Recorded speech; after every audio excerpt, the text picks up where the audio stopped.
ఆరవ తరగతి సోషల్ తర్వాత పాఠం చూస్తే మన సమాజంలో వైవిధ్యం అని చెప్పింది. మరి పాఠంలో వైవిధ్యం గురించి, అలాగే వైవిధ్యానికి గల కారణాలేంటి, సమాజంలో వైవిధ్యానికి గల కారణాలేంటి, మరి అలాగే థార్ ఎడారి గురించి, థార్ ఎడారిలో ఉన్నటువంటి రకరకాలైనటువంటి వైవిధ్యాల గురించి, మరి అలాగే సిక్కిం రాష్ట్రం గురించి, సిక్కిం రాష్ట్రంలో ఉన్నటువంటి వైవిధ్యం గురించి డిస్కస్ చేయడం జరిగింది. మరి మన సమాజంలో వైవిధ్యం, అసలు వైవిధ్యము అంటే సమాజంలో వైవిధ్యం అనేటువంటిది చాలా స్పష్టంగా కనిపిస్తుంది. భారతదేశము భిన్నత్వంలో ఏకత్వం కలిగినటువంటి దేశము. భారతదేశంలో రకరకాల సంస్కృతులు, రకరకాల భాషలు మాట్లాడే ప్రజలు, రకరకాల ఆచార వ్యవహారాలు ఉండేటువంటి ప్రజలు అందరూ ఉన్నారు. సో వివిధ రాష్ట్రాలకి ఆయా ప్రత్యేక భాషలు ఉంటాయి, ప్రత్యేక ఆచారాల వ్యవహారాలు ఉంటాయి, మరి అలాగే ప్రత్యేకమైనటువంటి పండుగలు చేసుకుంటారు. సో దీన్ని అంతటిని కలిపి మనము వైవిధ్యము అంటాము. భారతదేశంలో అలాగే ఈ పాఠంలో వైవిధ్యం గురించి ఎక్స్ప్లెయిన్ చేయడం కోసము కూరగాయల సుమన్ మరియు ఒక చదువుకునే అబ్బాయి సుమన్ అని వాళ్ళిద్దరి మధ్య కాన్వర్జేషన్ ని, ఆ ఒక ఫ్రెండ్షిప్ ని గురించి కూడా ఎక్స్ప్లెయిన్ చేయడం జరిగింది ఎగ్జాంపుల్ గా తీసుకొని. సో మరి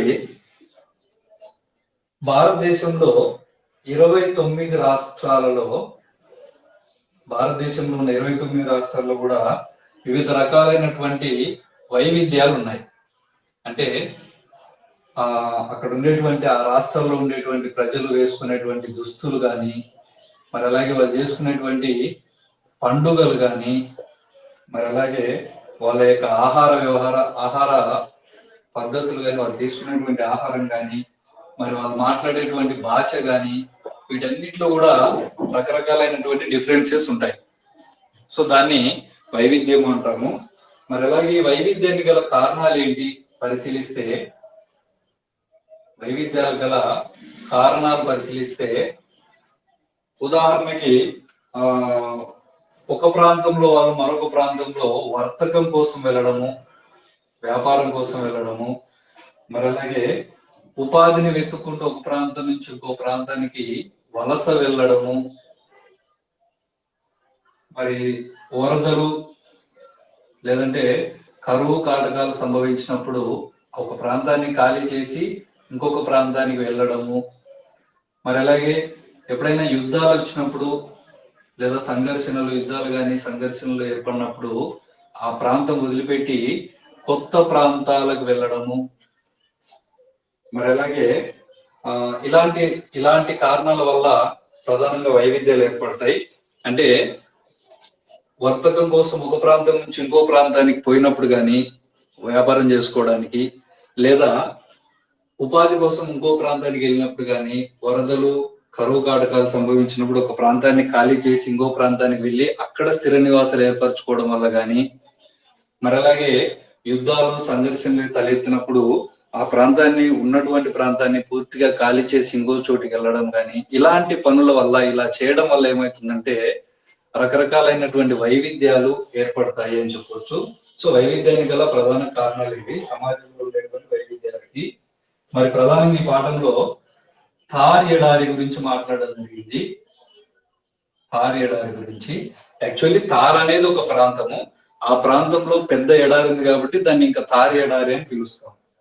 సో ఈ థార్ ఎడారి భారత్ మరియు పాకిస్తాన్ సరిహద్దు ప్రాంతాల్లో ఉంది. భారత్ మరియు పాకిస్తాన్ యొక్క సరిహద్దుల్లో థార్ ఎడారి అనేటువంటిది ఉంది. ఫర్ ఎగ్జాంపుల్ ఇది భారతదేశం అయితే పాకిస్తాన్ ఇక్కడ ఉంటది కదా. సో ఈ పాకిస్తాను తర్వాత భారతదేశము, ఇక్కడ రాజస్థాన్ ఉంటది.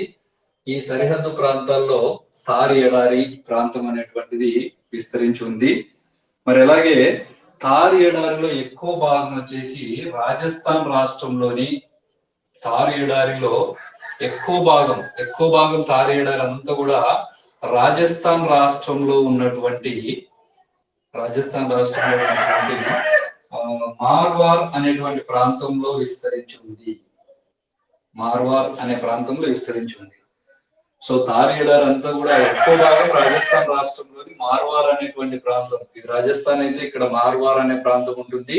ఈ మార్వార్ అనే ప్రాంతంలోనే తార్ ఎడారి ఎక్కువగా విస్తరించి ఉంది అని చెప్పి గుర్తుపెట్టుకోవాలి. మరి తర్వాత వచ్చేసి ఎడారి ప్రాంతం కదా ఇదంతా కూడా. సో ఎడారి ప్రాంతం అయినప్పుడు వర్షపాతం అనేది చాలా తక్కువ ఉంటుంది కదా, చాలా తక్కువ వర్షపాతం ఉంటుంది. మరి చాలా తక్కువ వర్షపాతం ఉన్నప్పుడు అక్కడ చెట్లు పెరగవు, కానీ గడ్డి బాగా పెరుగుతుందంట. చెట్లు పెరగవు కానీ గడ్డి బాగా పెరుగుతుంది. సో మరి గడ్డి అందుబాటులో ఉంది కాబట్టి అక్కడ ఉండేటువంటి ప్రజలు ఏం చేస్తారంటే ఎక్కువగా గొర్రెలు పెంచుతారు. గొర్రెలు, తర్వాత మేకలు, తర్వాత ఒంటెలు, వీటిని బాగా పెంచుతారు. అంటే ఎందుకంటే గడ్డి అవైలబుల్ గా ఉంది కాబట్టి ఇంకా పశువుల పెంపకం బాగా చేస్తారు అని చెప్పి గుర్తుపెట్టుకోవాలి. పశువుల పెంపకం బాగా చేస్తారు. మరి తర్వాత వచ్చేసి నీరు తక్కువగా ఉంటుంది కాబట్టి నీటిని చాలా పొదుపుగా వాడుకుంటారు. మరి అలాగే ఇక్కడ ఉండేటువంటి ఈ ప్రాంతంలో ఉండేటువంటి తారేడారి ప్రాంతంలో నివసించేటువంటి ప్రజలు ఏం చేస్తారంటే ఆ గొర్రెల్ని మేకల్ని తీసుకొని ఇంకో ప్రాంతాలకి, వేరే రాష్ట్రాలకి వలస వెళ్తారు. ఎప్పుడు ఎండవకాలం. సో ఎండవకాలం నీరు తక్కువగా ఉంటుంది కాబట్టి వేసవిలో వాళ్ళు ఏం చేస్తారంటే ఇతర రాష్ట్రాలకు వలస వెళ్తారు.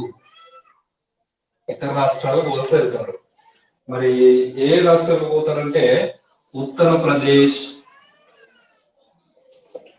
ఉత్తరప్రదేశ్ కి, మరి అలాగే రాజస్థాన్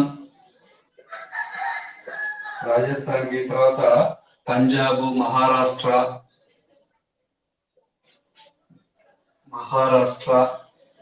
అలాగే మధ్యప్రదేశ్, మరి అలాగే హర్యానా,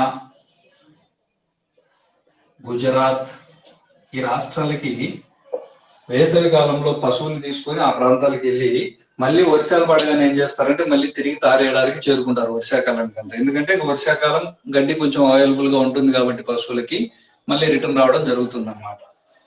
సో మరి తర్వాత వచ్చేసి వీళ్ళ యొక్క ప్రధానంగా వీళ్ళు ఇక్కడ పశువుల పెంపకం ఎక్కువ జరుగుతుంది కాబట్టి ఇంకా వాళ్ళు మేకల్ని, తర్వాత ఉన్నిని అమ్ముకోవడం ద్వారా జీవనం సాగిస్తూ ఉంటారు. మేకల్ని, తర్వాత ఉన్నిని అమ్ముకోవడం ద్వారా జీవనం సాగిస్తుంటారని చెప్పి గుర్తుపెట్టుకోవాలి. మరి తర్వాత వచ్చేసి ఈ తారేడారి ప్రాంతంలో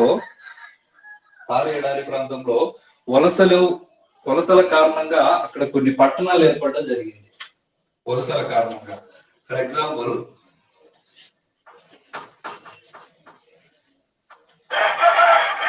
ఎగ్జాంపుల్ ఇది భారతదేశం అయితే ఇది ఇండియా అనుకుంటే, ఇండియాకి ఇక్కడ పాకిస్తాన్ ఉంది కదా. సో భారతదేశానికి ఇరాన్ మరియు ఆఫ్ఘనిస్తాన్ నుంచి, ఇక్కడ పాకిస్తాన్ ఉంది, ఇక్కడ పైన ఆఫ్ఘనిస్తాన్ ఉంటది. ఆఫ్ఘనిస్తాన్ నుండి, తర్వాత ఇరాన్ నుండి భారతదేశానికి కొంతమంది వర్తకులు వలస వచ్చేవాళ్ళు. ఎక్కడి నుంచి? ఆఫ్ఘనిస్తాన్ నుండి, అలాగే ఇరాన్ నుండి కొంతమంది భారతదేశానికి వర్తకులు వలస వచ్చేవారు. అలా వచ్చే దారిలో తార్ ఎడారి గుండా వాళ్ళు ప్రయాణించాల్సి ఉంటది. ఇక్కడ ఆఫ్ఘనిస్తాన్ నుంచి లేదంటే ఇరాన్ నుంచి వచ్చేటప్పుడు ఈ మధ్యలో తార్ ఎడారి గుండా ట్రావెల్ చేయాల్సి ఉంటది. సో ఆ తార్ ఎడారి గుండా ప్రయాణం చేసేటప్పుడు అక్కడక్కడ వాళ్ళు అనువైన చోట్ల ఏం చేసేవాళ్ళు అంటే విడుదల ఏర్పాటు చేసుకునేవాళ్ళు. అంటే కొంత సమయం పాటు రెస్ట్ తీసుకోవడానికో లేదంటే ఏదైనా ఆహారం తయారు చేసుకోవడానికో రెస్ట్ తీసుకునేవాళ్ళు. అలా కొంతకాలానికి ఏమైందంటే అలా వాళ్ళు వచ్చేటువంటి సందర్శకుల వల్ల అక్కడ కొన్ని పట్టణాలు డెవలప్ అయినాయి. మరి ఆ పట్టణాలు ఏవి అంటే జైసల్మేర్, అలాగే బికనీర్, మరి జోధ్పూర్ అంటాం. సో జోధ్పూర్ అనేటువంటి పట్టణాలు ఫామ్ అయినాయి. ఇక్కడ మనం ఏం చేస్తున్నాం, అసలు తార్ ఎడారిలో వైవిధ్యం ఎలా ఏర్పడిందో చూస్తా ఉన్నాం. తారు ఎడారిలో రకరకాలైనటువంటి ప్రజలు, రకరకాల ఆచార వ్యవహారాలు కలిగినటువంటి ప్రజలు అక్కడ ఎలా ఏర్పడినారు, ఎలా స్థిరపడ్డారని డిస్కస్ చేస్తా ఉన్నాము. సో ఇక్కడ ఆఫ్ఘనిస్తాన్, ఇరాన్ నుంచి వలస వచ్చేటువంటి వాళ్ళు తారు ఎడారి గుండా ప్రయాణించి అక్కడక్కడ విడుదల ఏర్పాటు చేసుకునే వాళ్ళు. అలా వస్తూ ఉంటే వాళ్ళకు అవసరమైనటువంటివి ఏదైనా అమ్ముకోవడం కోసం కానీ, లేదంటే వాళ్ళకు అవసరమైనవి అందించడం కోసం కానీ ప్రజలు మళ్ళీ కొన్ని చిన్న చిన్న వ్యాపారాలు మొదలుపెట్టి క్రమంగా అక్కడ ఆ ప్రాంతంలో 3 రకాలైనటువంటి పట్టణాలు ఏర్పడడం జరిగింది. ఆ పట్టణాలు ఏమంటే జైసల్మేరు, బికనీర్, జోధాపూర్ పట్టణాలు అని చెప్పి గుర్తుపెట్టుకోవాలి. మరి అలాగే ఇక్కడ వచ్చేటువంటి వర్తకులే కాకుండా చాలా మంది ఇక్కడి నుంచి టూరిస్టులు కూడా వస్తూ ఉంటారు, సందర్శకులు. ఉదాహరణకి గుజరాత్ లోని ద్వారకాను చూడడానికి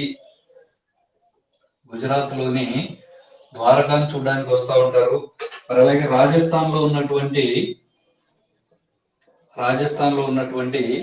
అజ్మీర్ పీర్ దర్గా తెలుసు కదా మనకి. అజ్మీర్ పీర్ దర్గా ఉంది, సరే, అజ్మీర్ ని చూడడానికి. మరి అలాగే పుష్కర్లను చూడడానికి, పుష్కర్ సరస్సును చూడడానికి,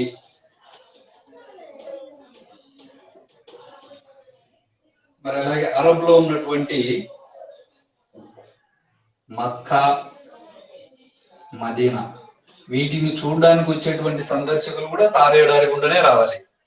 సో ఆఫ్ఘనిస్తాన్, ఇరాన్ నుంచి వచ్చేటువంటి వలస వర్తకులు, అలాగే గుజరాత్ లోని ద్వారకాను చూడడానికి వచ్చేవాళ్ళు, రాజస్థాన్ లోని అజ్మీరు, పుష్కర్ ను చూడడానికి వచ్చేవాళ్ళు, అరబ్ లోని మక్కా మరియు మదీనాను చూడడానికి వచ్చేవాళ్ళు కూడా తారు ఎడారి గుండానే రావాల్సి ఉంటది. కాబట్టి ఆ విధంగా సందర్శకుల తాకిడి ఎక్కువైంది.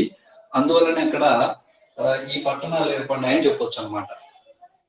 మరి తర్వాత కొంతమంది ఏం చేశారంటే ఈ ప్రాంతంలో ఈ పట్టణాలను చూసి కొంతమంది అక్కడ స్థిర నివాసాలు ఏర్పరచుకోవడం జరిగింది. కొంతమంది తారు ఎడారి ప్రాంతంలో స్థిర నివాసాలను ఏర్పరచుకోవడం జరిగింది, రకరకాల వ్యాపారాలు చేయడానికి అని చెప్పొచ్చు. మళ్ళీ ఆ స్థిర నివాసాలు ఏర్పరచుకున్నది ఎవరంటే ముస్లింలోని కొన్ని కేటగిరీలు, అంటే సున్నీ ముస్లింలు, మరి అలాగే షియా ముస్లింలు, సున్నీ ముస్లింలు, మరి అలాగే బొహారా ముస్లింలు, వీళ్ళందరూ ముస్లింలో ఉన్నటువంటి కేటగిరీలు అన్నమాట. బొహారా ముస్లింలు, మరి అలాగే కొంతమంది జైనులు, అలాగే శైవులు, తర్వాత కొంతమంది వైష్ణవులు, సిక్కులు, వీళ్ళందరూ కూడా అక్కడ స్థిర నివాసాలు ఏర్పాటు చేసుకోవడం జరిగింది. ఎక్కడ తారు ఎడారి ప్రాంతంలో. ఎందుకంటే ఇక్కడ పట్టణాలు డెవలప్ అయిపోయినాయి. ఆ పట్టణాలు వీరేదో రకరకాల వ్యాపారాలు చేసుకోవడానికో ఉపాధి పొందడం కోసమో స్థిర నివాసాలు ఏర్పాటు చేసుకోవడం జరిగింది. సున్నీ ముస్లింలు, షియా ముస్లింలు, బొహారా ముస్లింలు, జైనులు, శైవులు, వైష్ణవులు, సిక్కులు అని చెప్పి గుర్తుపెట్టుకోవాలి. మరి ఈ తారు ఎడారి అంటే ఎడారి ప్రాంతం అంటే నీళ్లు తక్కువగా ఉంటాయి కదా. మరి నీళ్లు తక్కువగా ఉన్నప్పుడు ఇక్కడ చాలా మంది ప్రజలు స్థిర నివాసాలు ఏర్పరచుకొని ఉన్నారు. వాళ్ళకి నీటి వసతి కావాలి, నీటి వసతి అవసరం. సో మరి వాళ్ళకి నీటి వసతిని కల్పించడం కోసము పంజాబ్ నుండి కొన్ని కాలువలు తవ్వడం జరిగింది. పంజాబ్ రాష్ట్రంలోని నదుల నుండి కొన్ని కాలువలు తవ్వడం జరిగింది.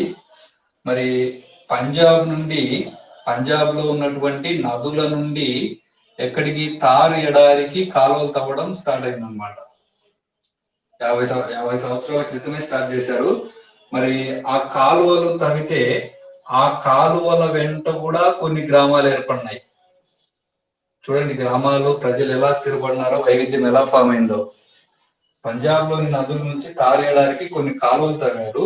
ఆ కాలువల వెంట కూడా కొన్ని కొత్త గ్రామాలు ఏర్పడినాయి. కొంతమంది కొత్తగా నివాసాలు ఏర్పాటు చేసుకున్నాయి. అవి చిన్న చిన్న గ్రామాలుగా రూపొందాయని చెప్పొచ్చు అనమాట. ఈ విధంగా తారు ఎడారి ప్రాంతంలో ప్రజలు రకరకాల కారణాల చేత స్థిరపడడం జరిగింది ఆ ప్రాంతంలో అని గుర్తుపెట్టుకోవాలి. మరి తర్వాత వచ్చేసి వీళ్ళ యొక్క ఆహారం చూస్తే, తారు ఎడారి ప్రాంతంలో నివసించేటువంటి ఆ ప్రజల యొక్క ఆహారాన్ని చూస్తే వీళ్ళు ఎక్కువగా సజ్జ రొట్టెను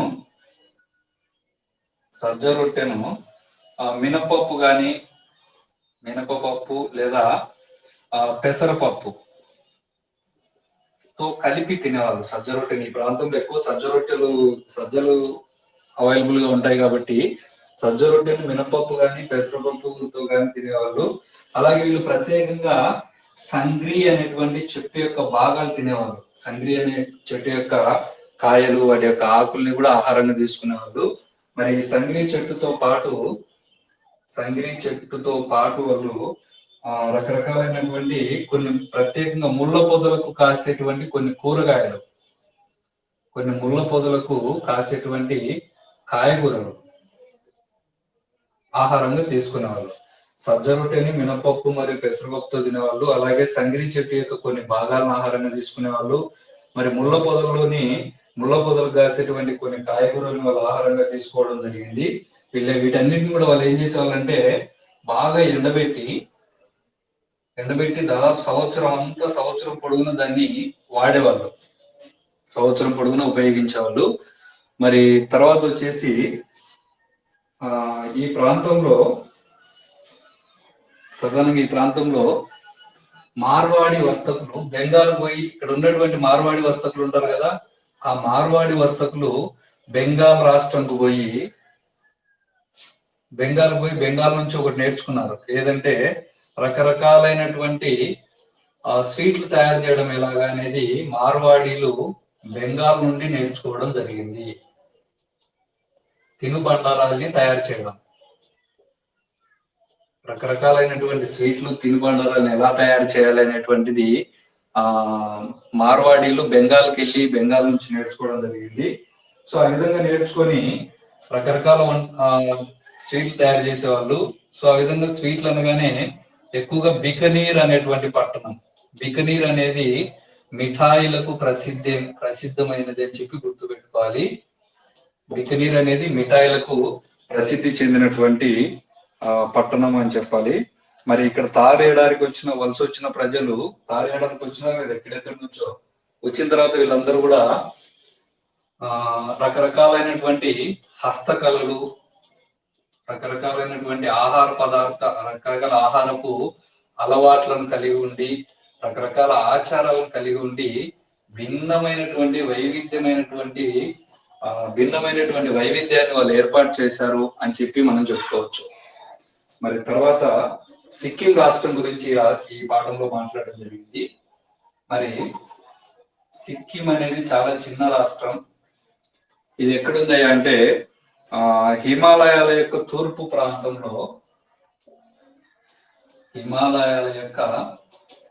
ప్రాంతంలో ఉన్నటువంటి అతి చిన్న రాష్ట్రం. అంటే ఇది భారతదేశం అనుకుంటే, భారతదేశంలో ఇక్కడ ఉంటుంది సిక్కిం. సో అక్కడ సిక్కిం అనేది ఉంటుంది. ఆ సిక్కిం పక్కనే ఒకవైపు నేపాల్ ఉంటుంది, తర్వాత ఒకవైపు భూటాన్ ఉంటుంది. భూటాన్. సో నేపాల్ భూటాన్ మధ్యలో సిక్కిం అనేటువంటి రాష్ట్రం ఉంటుంది అని గుర్తుపెట్టుకోవాలి.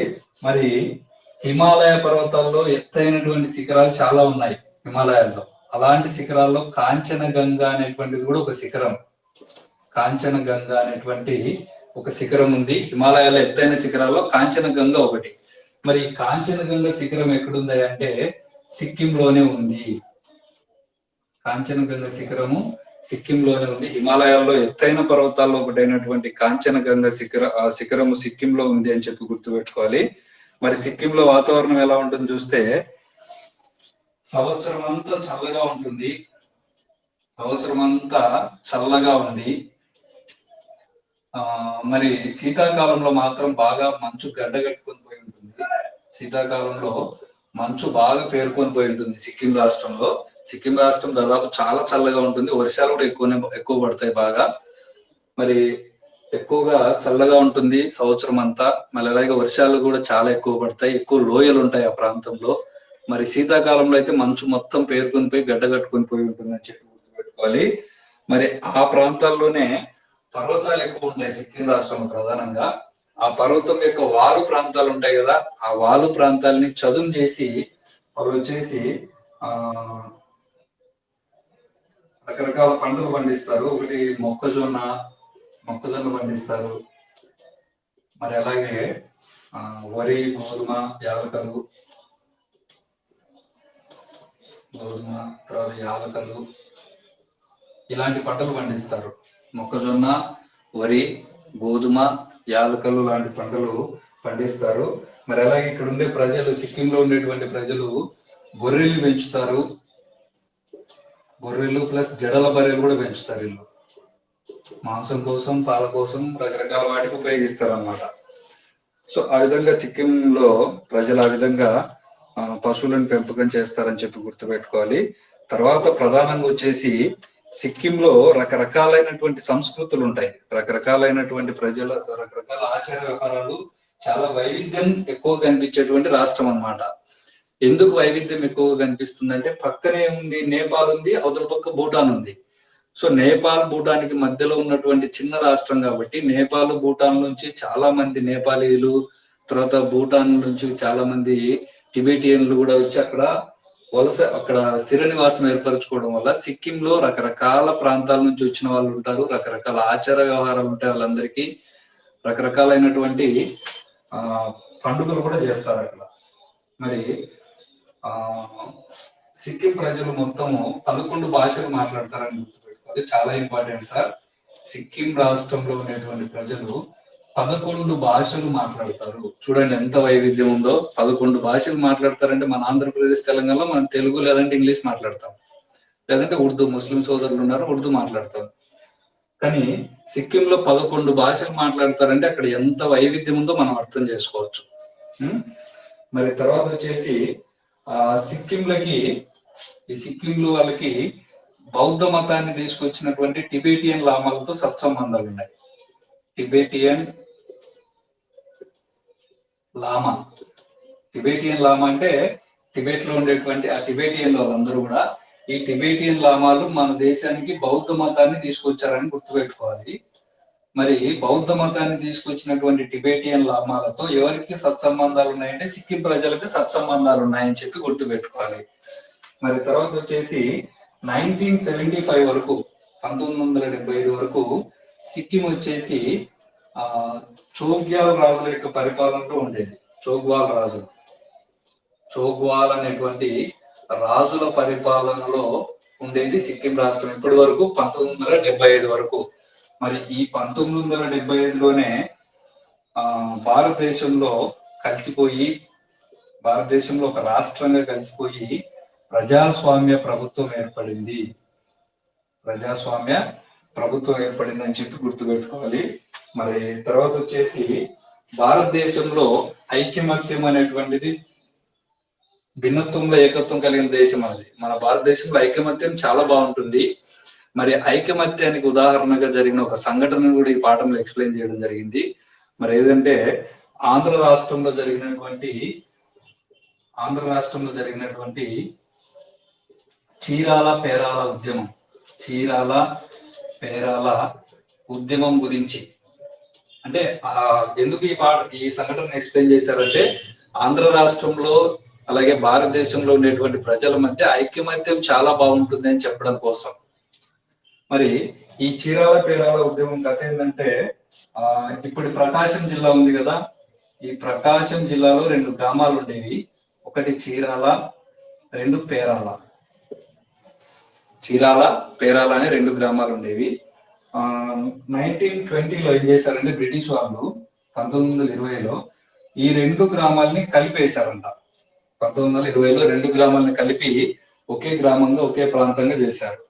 అయితే అలా కలపడం వల్ల అది మున్సిపాలిటీగా మారిపోయింది. మున్సిపాలిటీగా మారిపోవడం వల్ల ప్రజలు పన్నులు ఎక్కువ కట్టాల్సి వచ్చింది. మామూలుగా 4,000 రూపాయలు కట్టేటువంటి పన్ను ఇట్లా కలిపిన తర్వాత 40,000 రూపాయలు వాళ్ళు కట్టాల్సి వచ్చింది గవర్నమెంట్ కి.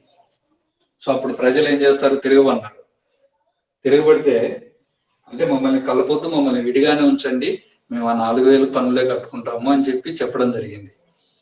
కానీ బ్రిటిషర్లు దానికి నిరాకరిస్తే అప్పుడు ఇది ఒక పెద్ద ఉద్యమంగా మారింది.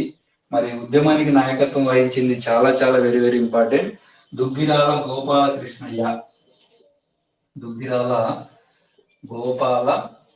కృష్ణయ్య.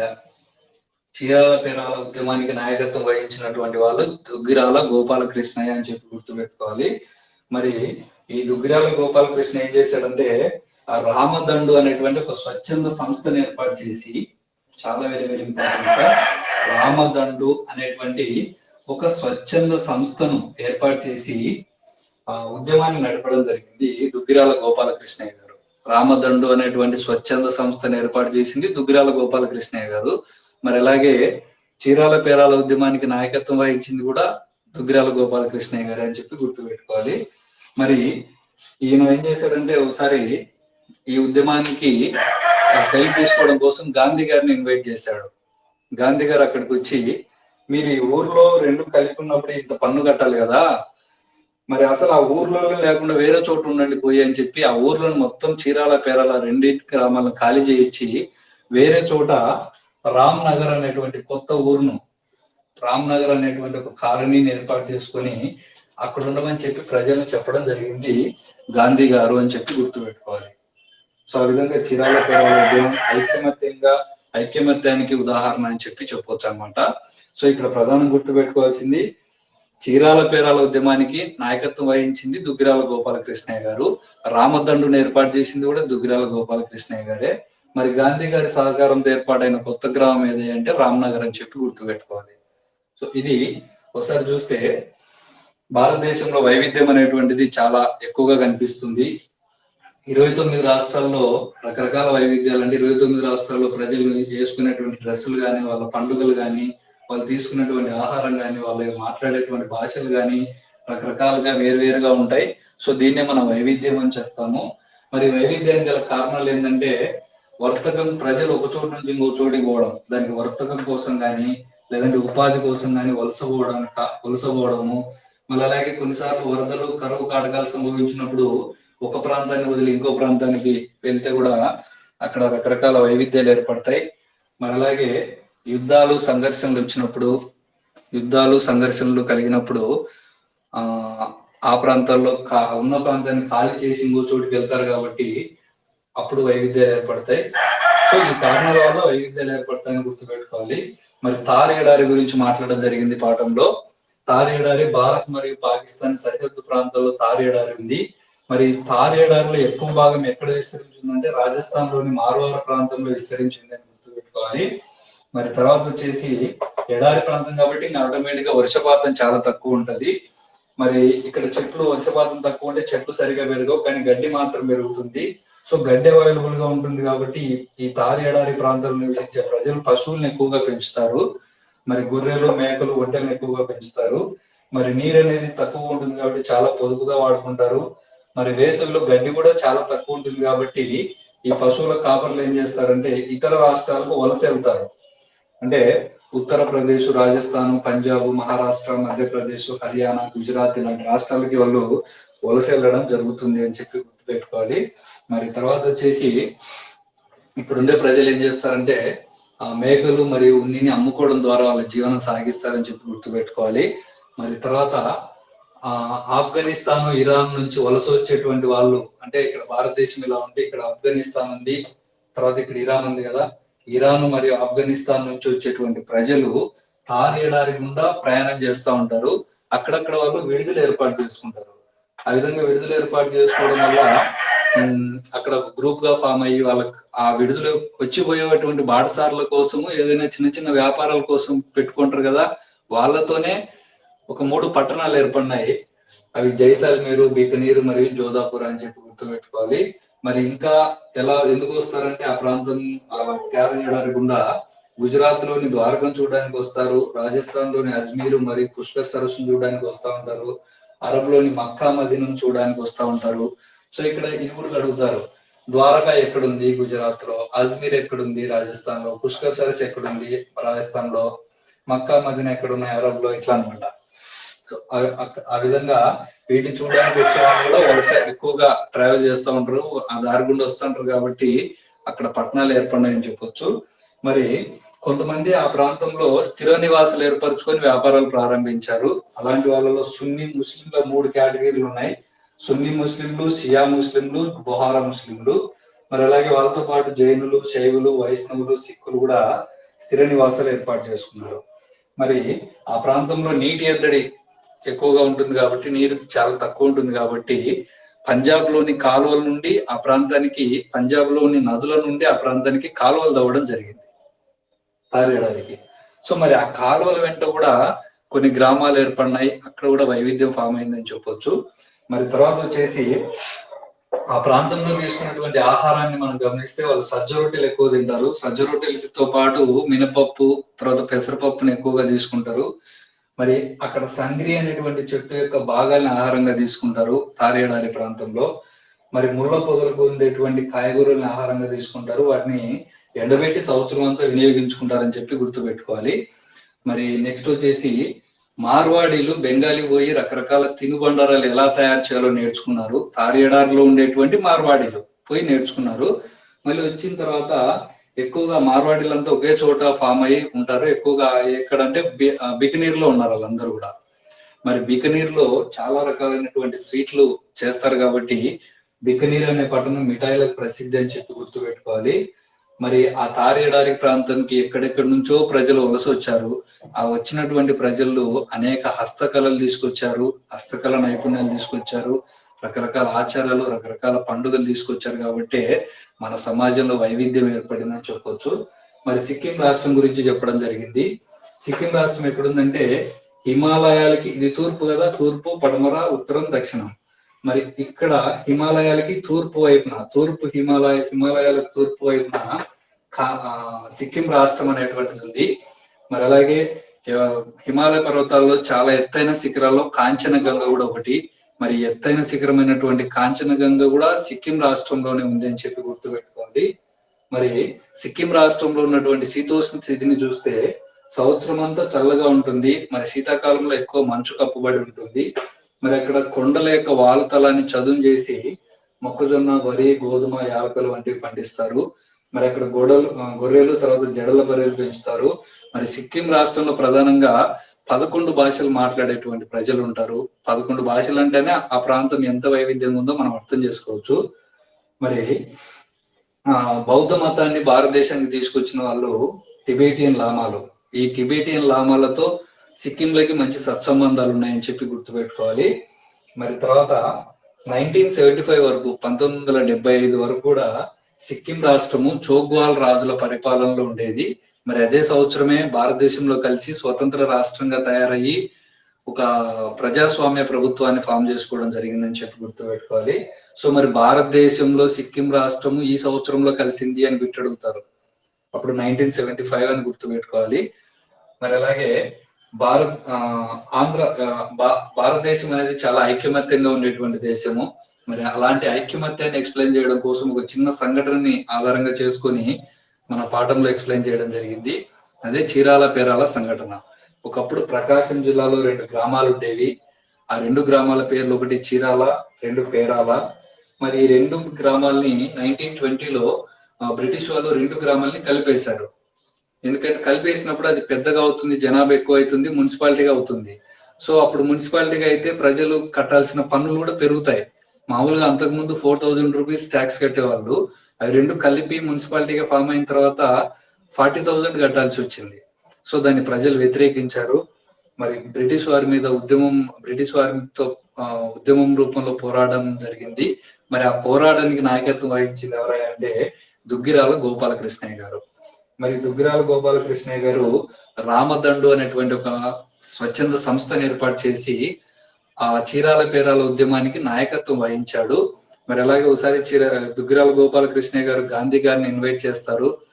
మరి గాంధీ గారిని ఇన్వైట్ చేసిన తర్వాత గాంధీ గారు వచ్చి ఏమంటారంటే, మీరు చీరాల పేరాల ఆ 2 గ్రామాల్లో ఉంటేనే కదా ట్యాక్స్ కట్టాల్సింది వాళ్ళకి, మరి అసలు ఆ గ్రామాల్లో లేకుండా కాల్ చేసి వేరే చోటికి పోతే ఈ ట్యాక్స్ కూడా అదేం ఉండదు కదా అని చెప్పి గాంధీ గారు ఆ 2 గ్రామాలని ప్రజలతో పూర్తిగా ఖాళీ చేయించి రామ్ నగర్ అనేటువంటి ఒక కాలనీని నిర్మించి ప్రజలను అక్కడ ఉండమని చెప్పడం జరిగింది. ఆ విధంగా చీరాల పేరాల ఉద్యమం అనేది భారతదేశంలో, మన ఆంధ్ర రాష్ట్రంలో ఐకమత్యంగా ఉంటారు ప్రజలందరూ అని చెప్పడానికి ఒక చక్కటి ఉదాహరణ అని చెప్పొచ్చు అన్నమాట. ఇది మన సమాజంలో వైవిధ్యం అనేటువంటి పాఠం. Thank you.